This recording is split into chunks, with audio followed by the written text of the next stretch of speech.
औज़ुबिल्लाहि मिनश्शैतानिर्रजीम बिस्मिल्लाहिर्रहमानिर्रहीम।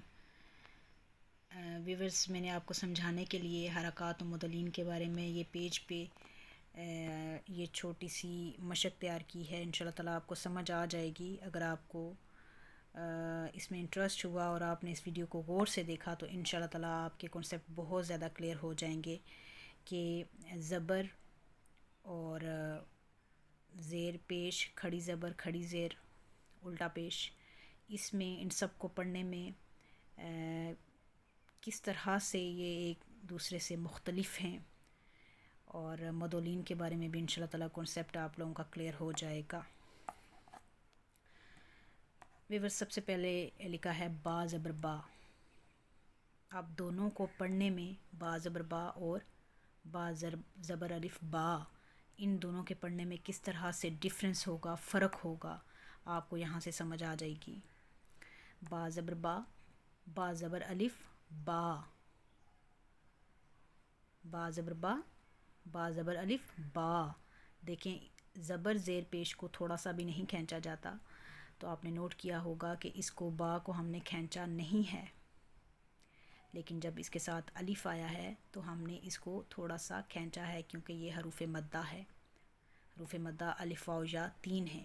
ये हरूफ मद्दा अलिफ की मिसाल है। बा ज़बर बा, बा ज़बर अलिफ बा,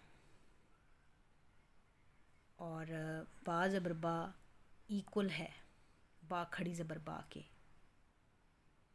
इसी तरह से इधर नीचे जाएं आप, ता ज़बर ता, ता खड़ी ज़बर ता, ता खड़ी ज़बर ता इक्वल है ता ज़बर अलिफ ता के। इसी तरह से दाल ज़बर दा, दाल खड़ी ज़बर दा, दाल खड़ी ज़बर दा इज़ इक्वल टू दाल ज़बर अलिफ दा। आपको यहाँ तक समझ आ गई होगी। अब आगे देखें, बा पेश बू, बा उल्टा पेश बू। ज़बर ज़ेर पेश को थोड़ा सा भी नहीं खींचा जाता। बा पेश बू, बा उल्टा पेश बू, और बा उल्टा पेश बू इक्वल है, बराबर है, या इसकी अदायगी बराबर है बा पेश वाव बू के। बा उल्टा पेश बू इज़ इक्वल टू बा पेश वाव बू, और बा पेश वाव बू ये किस चीज़ की मिसाल है? हरूफ मद्दा वाव की। ये देखें ऊपर लिखा हुआ है, ये इक्वल है बा उल्टा पेश बू के। इसी तरह से ता पेश तू,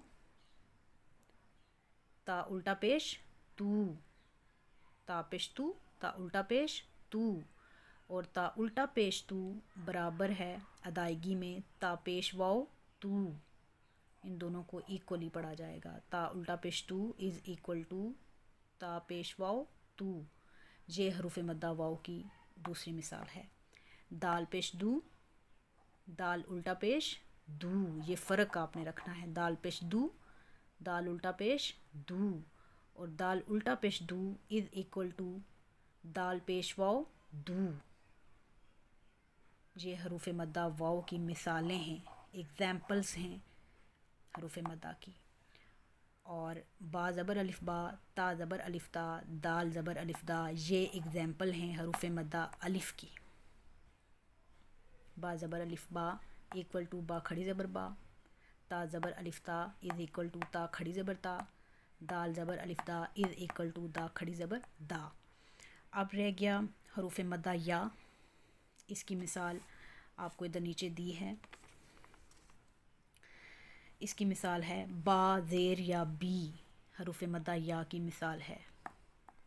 और बा ज़ेर या बी अदायगी में बिल्कुल उसी तरह से बराबर होगी। पढ़ने में, लिखने में तो इसी तरह से लिखी जाएगी बा ज़ेर या बी, लेकिन पढ़ने में इसको उसी तरह से एक अलिफ के बराबर खींचा जाएगा जिस तरह से खींचा जाता है बा खड़ी ज़ेर बी को। बा खड़ी ज़ेर बी इज़ इक्वल टू बा ज़ेर या बी, ता खड़ी ज़ेर ती इज़ इक्वल टू ता ज़ेर या ती, दाल खड़ी ज़ेर दी इज़ इक्वल टू दाल ज़ेर या दी। यानी कि इन सब को एक जैसा अदा करना है, एक अलिफ के बराबर खींचना है, अदा करना है। अब एक और चीज़ वो ये लीन के बारे में। लीन होता है वाव और जा, जब वाव और जा के ऊपर जज़म बनी हो, जज़म कहते हैं सुकून को, और इसके पिछले वाले लफ्ज़ पे ज़बर हो। वाव और जा के ऊपर जज़म होगी और इसके पिछले वाले लफ्ज़ पे ज़बर होगी, तो ये लीन होगा। और लीन को हमेशा जल्दी से अदा किया जाता है, इसको बिल्कुल भी खींचा नहीं जाता। जैसे कि इसकी एग्ज़ाम्पल हैं, अलिफ ज़बर वाव आऊ, बा ज़बर वाव बाऊ, अलिफ ज़बर या आई, ये वाव की मिसाल थी लीन वाव की, ये या लीन की। अलिफ ज़बर या आई, बा ज़बर या बई,